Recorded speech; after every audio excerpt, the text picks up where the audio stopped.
episode 9 of Rich State of Mind. This episode we'll be talking about the 10 things most borrowers don't know when it comes to VA loans. We'll go a little bit of those who are eligible, how you're not going to be eligible, how many times you can use it, and maybe to bust some myths and some things that you may have been told that necessarily may not be true. So thank you for listening. Please stay tuned.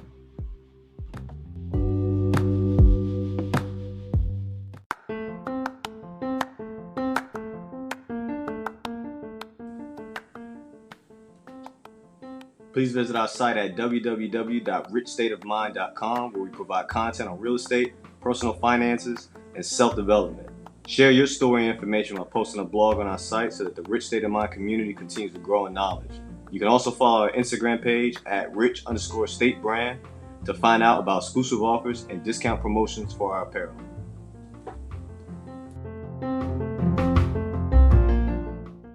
First thing that I feel like most people may not know is that they're reusable. So you can use your full VA loan entitlement over and over again as long as you pay off the loans each time. You're allowed to have more than one VA loan open at a time as well. Number 2, they're only for certain types of homes. If they're planning to buy a working farm or a downtown deli, that's not what the VA loan is for. Those of you that didn't know, though, you are able to use it for a fixer-upper. It would be a 203K or renovation VA loan. So they're not currently doing those right now due to COVID, but that is something that definitely to look into after COVID is over for those of you that are trying to have a lot of equity left over in your home after you fix it up.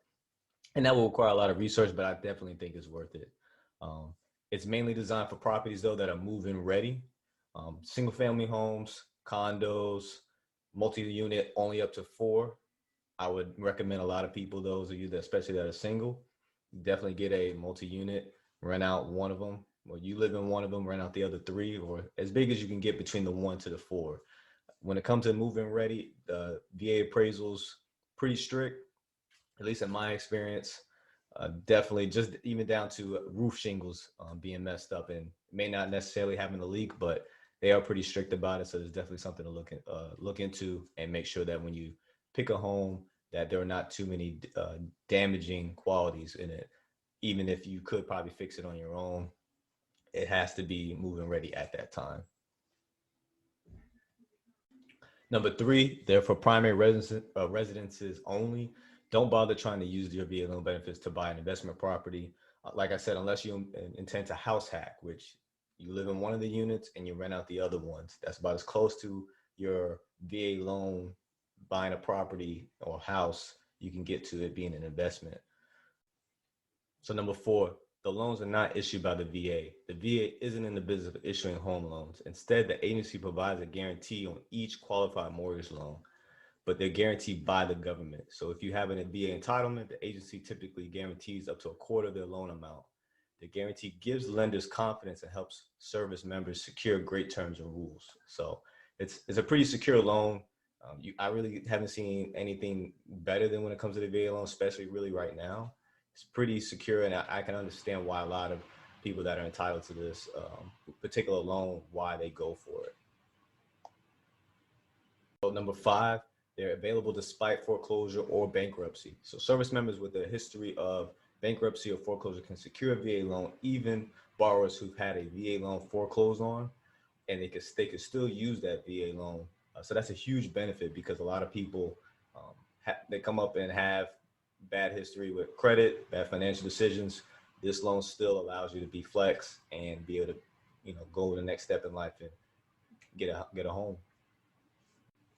Number 6, they don't have mortgage insurance. So mortgage insurance is a monthly fee you pay with other programs when you haven't put down 20% or more.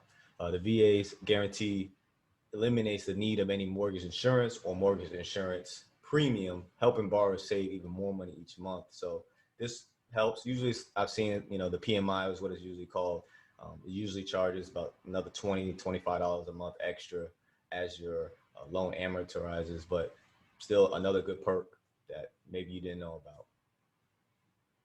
So number 7, they do come with a mandatory fee, though. There's no mortgage insurance with VA loans, but there is a VA funding fee. This fee helps the VA keep the program going and is required on both purchase and refinance loans. It can be rolled into the loan amount and waived entirely for those with service-connected disabilities, though. So something to look into. Number 8, when it comes to being eligible, you will get a certificate of eligibility from the VA, but they do not determine how much your loan will actually be. Your lender still determines what or how much your loan will be. So when it comes to your income, your credit history, any, obviously file for bankruptcy, any past foreclosure, stuff like that, that will determine how much you actually get for your actual loan. So number 9, there are no prepayment penalties. You can make extra payments anytime you want, saving you a boatload in interest over the lifespan of your entire loan. Which those of you that don't know, if you end up having a 30-year loan, you will end up paying pretty much the house twice in interest. That's how these banks make their money. So paying it back quicker is definitely the way to go. You can even restructure your payments to automatically deduct a little extra every month. Just an extra $100 per month can shave off years and tens of thousands of dollars when it comes to your balance. So definitely something to look into. You should get an amortization table when you buy your home, and it shows you how much in interest, how much you're paying towards interest, and how much you're paying towards your actual principal balance. And then it breaks down for every year. So if you want to match and shave off years, you can just pay the extra principal per month and pay it down. So I use that tool. That's how I kind of pay down my mortgage a bit faster. And so number 10, how long do you have to live in your primary residence or your VA loan before you are allowed to move on into another primary residence? So usually when you sign your paperwork to get the home, it says that you have to agree that you intend to stay at the property for at least 12 months. That's something I was asked as well when I tried to use my VA loan for the second time. That's the kind of the golden rule, is at least live there for a whole year so that you can move on to the next. And that VA loan is still open while I'm trying to activate another VA loan. It's just that I had to have lived in that old VA loan primary property for at least a year. If you haven't heard about Anchor, it's the easiest way to make a podcast because it's free. There's creation tools that allow you to record and edit your podcast right from your phone or computer. Anchor will distribute your podcast for you so it can be heard on Spotify, Apple Podcasts, and many other outlets. You can make money from your podcast with no minimum listenership. It's everything you need to make a podcast in one place. Download the free Anchor app or go to anchor.fm to get started. And thank you for listening.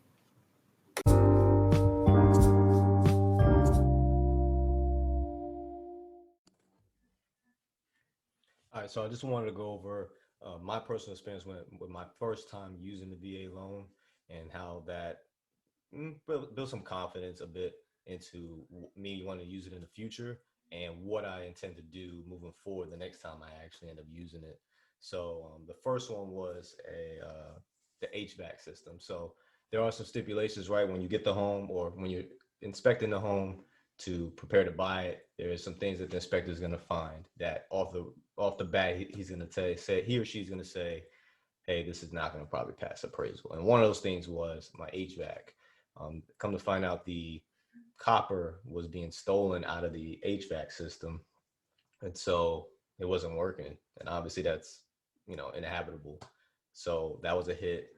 And so fungi underneath the house, that was also a hit. And that's definitely something that will fail you. The roof for the standalone garage had nothing to do with the house, but standalone garage, the roof needed to be fixed and the shingles needed to be replaced. All failed the VA. So I was able to get the owner to buy the new HVAC, which was a blessing because that's thousands of dollars. So he fixed that, took care of the fungi underneath the house. Now the standalone garage was a whole nother beast, because with that, had nobody lives in there. It's actually pretty abandoned, still is. I intend in the future to want to change it into a loft, but the whole new roof needed to get done, and then obviously the shingles. So my father and I, we actually put on the shingles on the side of the house, the siding on the side of the house. But when it came to the roof, whole different beast. So when I got the house, I got it for, or when I put in my offer was $6,000 below what the house was worth. So technically, I had $6,000 of equity. So something that was a little bit unconventional that my real estate agent did, and this is why I suggest and highly recommend that if you have a real estate agent, it's somebody who's used to dealing with real estate investors or is a real estate investor yourself, because this is something that I've noticed with dealing with other real estate agents that they don't know how to do. So what she did was, when she realized I had $6,000 equity between my asking price, or between my offer price that was accepted and what the house was worth, we used the 6 grand to fix the house. Now, to be honest with you, if this is something that was allowed to do, I mean, I'm pretty sure she didn't do nothing illegal, but um, I think it's so unconventional, people don't mostly know. So we used that $6,000 to fix their roof, and we pay the contractor at closing. I had to talk to the contractor. He trusted that, hey, because most contractors, they want 25, 50% down. So I talked to him, let him know, hey, look, you're gonna get paid at closing. I promise you. Give me the invoice. I'll send it to a real estate agent. And so at closing, he got cut a check. I got my house and was able to pass the. It took me 3 times to pass the appraisal. Um, those appraisals are pretty strict on what the requirements are and to the T. And so that's why early in the video, or podcast, this episode, I stressed about making sure that the house is very move and ready. Like, I know there's a lot of things that we can say, oh, we can pass, on, or it's not our standard. It maybe a little bit is maybe a little bit lower, but and we can still deal with it, especially if we feel like we're getting a deal. But the VA may think otherwise. So that was something that I would definitely ask your real estate agent if they know how to do it, they've ever heard of it. Like I said, that was my first time and only time I've ever been in that situation where we used the equity to pay for the repairs or to pay for the roof being done in order to pass appraisal. But it definitely ended up helping out. I would say the only con in that, and I would say the only con in VA loan that I have experienced so far, is that I used up the rest of my equity, right, to get the house, but now I have no equity. So now, if the house a year ago, if the house, let's say within 6 months, went down, in value, now I'm upside down. Now I got a good interest rate. I think it's like 3.1, and right now the tenants, they pay their mortgages. It's a triplex, so it works out financially, but equity wise, not such a good idea. But cash flow wise, pretty good. So just keep that in mind when you get a house through the VA loan, you're not putting any money down, and so let's say on average you usually will settle with the asking price or maybe a little bit above. Now a lot of people right now, since the supply is so low but demand is high, people are having to bid 5, 10, 15 grand above asking price. So now you have a house that's worth 160, you had to pay 170 to get it. Now you come in upside down already on your mortgage. And so, or at least on what the house is worth in comparison with your balances. And that's just a no-go. But some people, feel like they got a good deal. It's just for me, and I think financially, numbers wise, especially if you intend on keeping that home for a while or turn it into an investment property a year later, that's not something I would recommend. Also, what made this triplex make sense for me too was the fact that I rented out the other room. So it was a VA loan, rented out one of the rooms, and so I didn't have to pay. Like I said, I didn't have to pay a mortgage, at least out of my own pocket. So just something to think about. Sometimes there are certain criterias or situations that will forgive you, not you being either upside down momentarily, or you not getting you having using the VA loan and not putting any money down. It may work out as far as cash flow. Just depend on situations for any of y'all. Not this is not a clear across the line rule. It has to be very circumstantial. It has to be a lot of potential in the property. For this property, I got it for 138, but it has an upscale of being worth up to 210,000. So there was a lot of upside, especially with this area also in particular going up in value throughout the year. So I was kind of looking long ball versus for the right now when it came to this property. So things to think about. That was just my experience when it came to the VA loan. Not deterred from it at all based off how strict the appraisers are. It's still a good deal to me. You get great interest rates, like no money down. Just keep in mind, that doesn't mean that you may not end up paying some type of closing costs. There are still, depending on how much the owner or the seller is willing to kind of help you out with the closing. It depends. So just keep in mind that you may not go in there completely without having to spend any money. There may be some fees that you have to put down. So I would recommend having a few thousand still saved, even when it comes to getting approved with a VA loan and finding that house and closing down on it.